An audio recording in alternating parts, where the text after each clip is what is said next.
જય શ્રી કૃષ્ણ। સ્વાગત છે તમારું આરબી ઠાકોર કુકિંગ ચેનલમાં। તો આજે આપણે બનાવીશું કરમદામાંથી ચેરી, જે આપણે ગોલા પર કે કોઈ પણ કેક કેવું બનાવીએ એના ઉપર ડેકોરેટ કરવામાં કામ આવે છે, અને નાના મોટા બધાને ચેરી તો ભાવતી જ હોય છે। તો ચાલો હું તમને બનાવીને બતાવું। ઝટપટ બની જાય છે અને બહુ જ ઓછી વસ્તુમાં બની જાય છે, એકદમ ટેસ્ટી એવી જેવી બજારમાં હોય એવી જ બને છે। તો એના માટે મેં અહીંયા કરમદા લઈ લીધા છે, 200 ગ્રામ જેટલા લીધા છે મેં। અને તમને બતાવવા માટે મેં અહીંયા પાકા અને કાચા બંને લીધા છે। આપણે ચેરી બનાવવામાં પાકા કરમદા નથી લેવાના, કાચા જ લેવાના છે।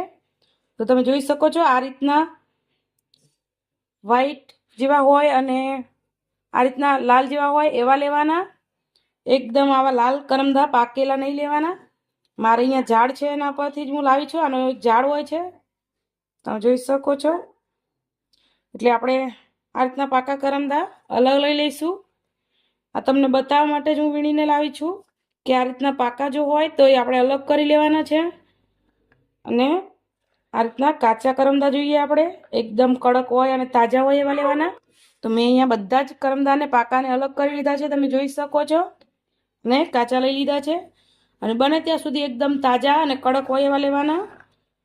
જો પાકા આપણે લઈશું તો એકદમ પોચા થઈ જશે અને એકદમ ચૂઈ જેવા થઈ જશે, એ એટલા બધા સારા નથી લાગતી। ચેરી એકદમ કડક હોય છે અને આમ ખાવામાં એકદમ મીઠી હોય છે। તો આપણે એ રીતના બનાવવાના છે। એટલે આપણે હવે સૌ પહેલાં આ રીતની કાંટાવાળી ચમચી લઈ અને આમાં આ રીતે કાણા કરી લઈશું, તમે જોઈ શકો છો આ રીતે, જેથી કરીને આપણે ખાંડની ચાસણીમાં ડુબાડીએ એટલે એકદમ સરસ મીઠાશ આવી જાય એની અંદર। તો બધા કરમદામાં આપણે આ રીતે કાણા કરી લેવાના છે।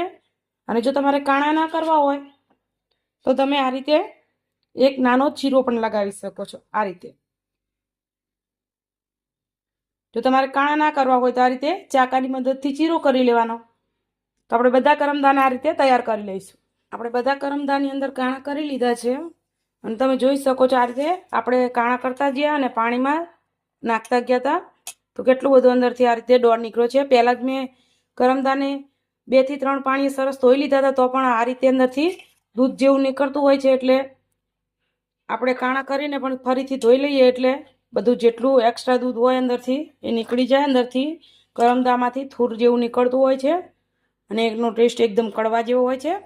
તો આ રીતે ધોઈ લેવાનું, તમે જોઈ શકો છો કેટલું ડોળ નીકળ્યો છે। મેં 2 થી 3 વખત પહેલાં પણ ધોયા હતા તો પણ એટલું નીકળ્યું છે। હવે આપણે અહીંયા મેં 200 ગ્રામ જેવા કરમદા લીધા છે, એટલે આપણે 200 ગ્રામ જેટલી ખાંડ લઈશું। અને અહીંયા મેં ચેરીનું એસેન્સ જે આવે એ લીધું છે, તમારી પાસે ના હોય તો તમે રેડ કલર પણ નાખી શકો છો। તો ચાલો સૌ પહેલાં આપણે હવે આની ચાસણી કરીશું। તો અહીંયા આપણે 200 ગ્રામ જેટલી ખાંડ લઈ લીધી છે અને થોડું એવું આપણે પાણી નાખીશું, જોઈ શકો છો, વધારે નહીં, આપણે ખાંડ ડૂબે એટલું પાણી નાખ્યું છે। હવે આપણે એને ગેસ ઉપર મૂકી દઈશું અને 2 તારની ચાસણી કરીશું। આપણી તપેલી ગેસ ઉપર મૂકી દીધી છે અને ધીમા ગેસ ઉપર આપણે ખાંડને એકદમ સરસ પહેલાં ઓગળવા દઈશું અને પછી આપણે ગેસ વધારીશું। જો ડાયરેક્ટ આપણે ગેસ વધારી દઈશું તો ખાંડ પૂરી ઓગળશે નહીં અને તમારી 2 તારની ચાસણી તૈયાર થઈ જશે એવું થશે। એટલે ધીમા ગેસ ઉપર આપણે પહેલાં ખાંડ ઓગાળી દઈશું। અહીંયા મેં પાણી ઓછું જ નાખ્યું છે જેથી કરીને જલ્દી બની જાય। આપણે પાણી વધારે નાખીએ તો પછી આપણને વાર લાગે ચાસણી આવતા। તમે જોઈ શકો છો આપણી ખાંડ સરસ ઓગળી ગઈ છે, એટલે આપણે ગેસ વધારી દીધો છે અને મીડિયમ ગેસ કરી દીધો છે આપણે। અને તમને હું બતાવી શકું કે 1 તારની ચાસણી કેવી કરવાની, એટલા માટે મેં હજી ફૂડ કલર નથી નાખ્યો। ફૂડ કલર આપણે પછી નાખીશું, આપણે 1 તારની ચાસણી થઈ જાય પછી।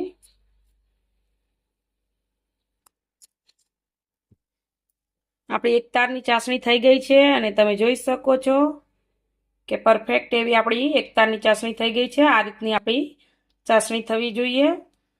તો જ્યારે આપણે ચાસણી ચેક કરતા હોય તો ગેસ બંધ કરી દેવાનો અથવા તો આપણી તપેલી હેઠે ઉતારી દેવાની, નહીંતર વધારે થઈ જશે। તો આપણી ચાસણી તૈયાર થઈ ગઈ છે। હવે આપણે આમાં ફૂડ કલર નાખીશું। અહીંયા મેં ચેરી રેડ કલર લીધો છે, તમારી પાસે જો એસેન્સવાળો રેડ કલર ના હોય તો તમે એકલો રેડ કલર પણ નાખી શકો છો। તો આપણે અહીંયા 8 થી 10 ટીપા નાખીશું જેથી કરીને એકદમ સરસ કલર આવે આપણી ચેરીનો। અને જે હવે આપણે કરમદા લીધા છે એ કરમદા આપણે આમાં નાખી દઈશું અને 1 મિનિટ સુધી આપણે આને થવા દઈશું, વધારે નહીં થવા દેવાનું. જો તમે વધારે વાર થવા દઈશો તો કરંદા એકદમ મેસી થઈ જશે, એ વાતનું ધ્યાન રાખવાનું છે. 1 જ મિનિટ સુધી આપણે આને ઢાંકીને થવા દઈશું.